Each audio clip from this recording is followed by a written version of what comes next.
Bueno, yo en primer lugar quiero agradecer al presidente del Senado que haya hecho esta convocatoria, que haya destinado un importante tiempo de la agenda de su actividad para,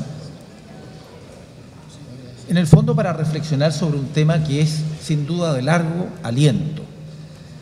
Y eso marca, no por casualidad, lo que ha sido, quiero decirlo de manera bien hidalga, lo que ha sido la impronta de la presidencia que hemos tenido en este año bajo Camilo Escalona.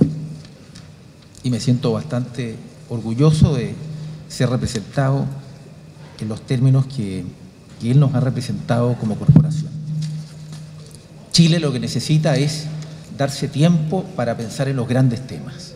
Estamos agobiados y prisioneros de la contingencia de corto plazo, del debate estéril, del mensaje sin contenido, de la descalificación gratuita y muchas veces personal, de agresiones verbales que forman parte del común denominador de la política chilena. Y por eso hay que destacar y subrayar esfuerzos por elevar el debate e incorporar a ese debate a otros actores que pueden ser tanto más relevantes que los propios actores políticos, los parlamentarios. Y qué mejor que hacerlo con decanos de universidad, con representantes de gremios empresariales, con sacerdotes, con el mundo de la sociedad civil que ustedes representan. Y por eso lo vuelvo a felicitar, porque estas son las cosas que enaltecen la política. Lo segundo que quiero decir es que la desigualdad no solo desata pasiones, sino que también desata tentaciones. La primera gran tentación, la más inocente de todas las tentaciones, es creer que la desigualdad se debe a una sola causa. Y por tanto empezamos y nos entusiasmamos a hablar solo de la evolución del ingreso autónomo, es decir, aquel que no tiene componentes o transferencias del Estado. Y nos vamos a entretener según dónde estemos sentados, cómo ha evolucionado la diferencia entre los que más ganan y los que menos ganan en el curso de la historia, haciendo especial énfasis en los gobiernos que a unos y a otros nos toca defender. Gran tentación. Y ahí exhibimos ejemplos muy buenos o muy gráficos de cómo muchas veces adaptamos las cifras y los números para defender nuestra tesis. Y claro, no solo los ingresos autónomos van a acaparar la atención, sino que puede ser o será la estructura tributaria o la inversión pública en educación, y por qué no un tema que ha estado ausente, la importancia que le damos al desarrollo de las ciudades. A propósito de una primera introducción, algo polémica de nuestro presidente, pero provocativa a lo que es el debate.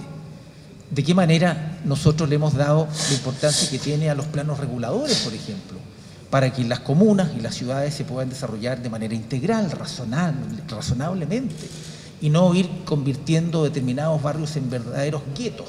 En nuestra región tenemos 2 guetos que se estudian en las facultades de arquitectura. Tierras Blancas en Coquimbo y las Compañías en La Serena. Son guetos, donde no hay notarías ni juzgados de policía local, donde no está FONASA, donde no hay nada. Con dificultad una sucursal del Banco del Estado. Esos guetos, que tienen también un correlato de desigualdad, generan mucha desigualdad por la falta de integración a los centros urbanos, donde sí pasa todo, desde la locomoción hasta el acceso a los mejores colegios y la posibilidad de resolver los problemas del día a día, con los bonos de FONASA y con las decisiones que uno tendrá que tomar diariamente. Bueno, en resumen, las tentaciones son múltiples. Una de ellas es tratar de reducir todo a una sola categoría o creer que la desigualdad se debe a una sola razón. Yo por de pronto me puedo autoentusiasmar y decirles que en esta lógica que el famoso ingreso autónomo disminuyó desde el año 2010 hasta fines del 2011, de 35 veces a dar lo mismo cuánto, ¿no?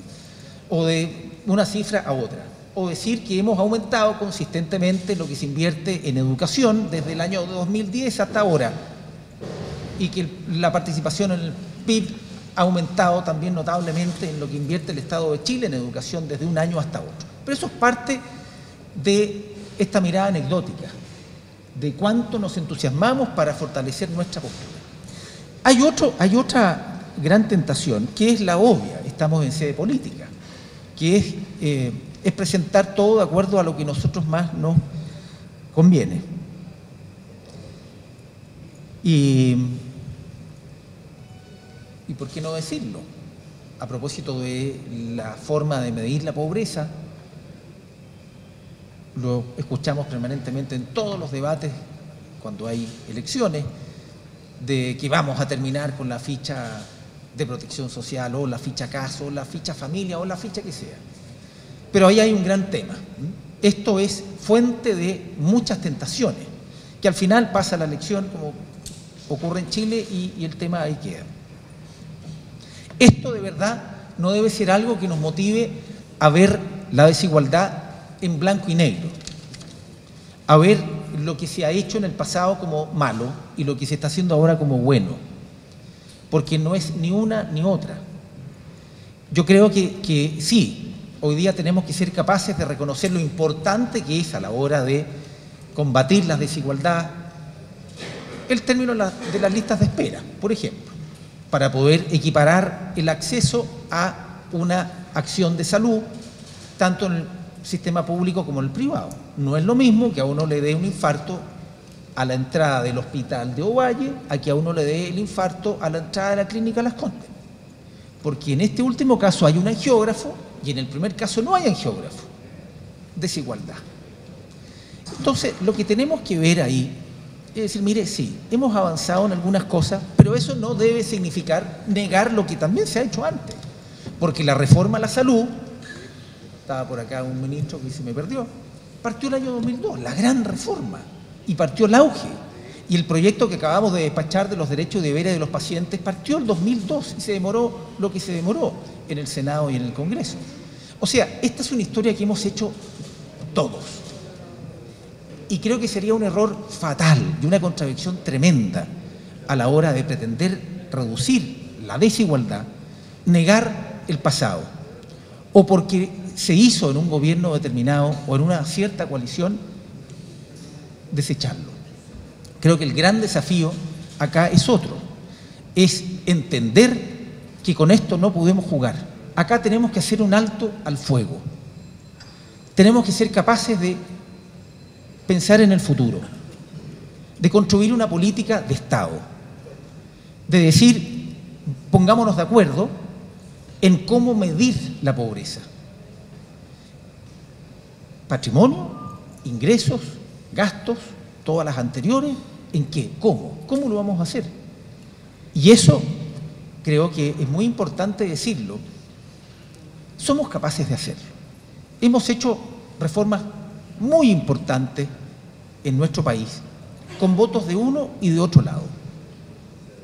Y hemos participado en distintos momentos de la historia de nuestro país en grandes acuerdos.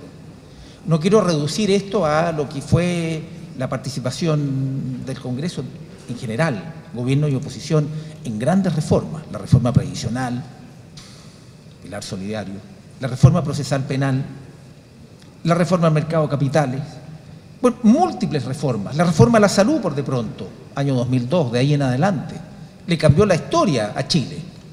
Y muchas otras reformas que hoy día mismo el ingreso ético familiar ha contado con el resuelto apoyo de la oposición. Y hemos sido capaces, cuando despachamos una ley de presupuestos, de ponernos de acuerdo, unos y otros, en aumentar el gasto o inversión en educación y en salud. Y ese es un triunfo de todo Chile, no de un sector en particular. Y creo que para hacer un alto al fuego y entender que este tema tiene que estar fuera de esta contingencia loca,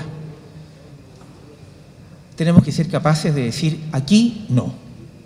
Así como en materia de relaciones exteriores, Chile tiene una tradición reconocida mundialmente de entender que la política exterior es una política de Estado. Y ahora, cuando hemos visto el debate en los tribunales internacionales, todos nos hemos sentido orgullosos cuando vemos a un Ignacio Walker, ex canciller, opinando de la misma forma como lo habría hecho Hernán Felipe Errázuriz. Ese encuentro es el que Chile necesita para derrotar la pobreza y para terminar con las desigualdades. Después vendrá por añadidura el nuevo INE que queremos crear y la nueva forma de medir y focalizar los esfuerzos que tiene que medir y focalizar el Estado. Ese tiene que ser nuestro norte. En eso al menos yo me siento convocado y por lo mismo no puedo menos que agradecer la invitación que se nos ha hecho. Creo que lo último que hay que decir para lograr este propósito es que, bueno, acá todas las opiniones sirven, valen, importan, todas las miradas enriquecen y por lo mismo tenemos que tener una actitud abierta, de verdad. Me encanta escuchar a un decano decir, sí, importa la desigualdad, pero también importa, en otro plano y tal vez en otra escala, la matriz energética. Chile tiene que resolver varios temas de los que depende el desarrollo y de los que depende el empleo y de los que depende la realización de los temas que tenemos en el corto plazo. Pero también tenemos que ser capaces de avanzar en muchos otros temas, como lo que decía el padre Monte, darle importancia también a la familia.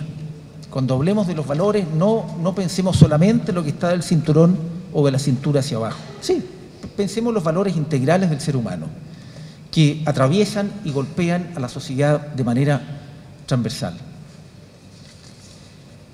En la medida en que seamos capaces de mirar hacia adelante y no estar permanentemente mirando hacia atrás para buscar excusas de no avanzar, creo que este país se va a transformar de verdad en un país que, además de cumplir una serie de otros logros y récords, va a poder exhibir tal vez el más importante que hasta ahora no lo ha podido exhibir, que es derrotar la pobreza y con ello terminar con la desigualdad social. Muchas gracias.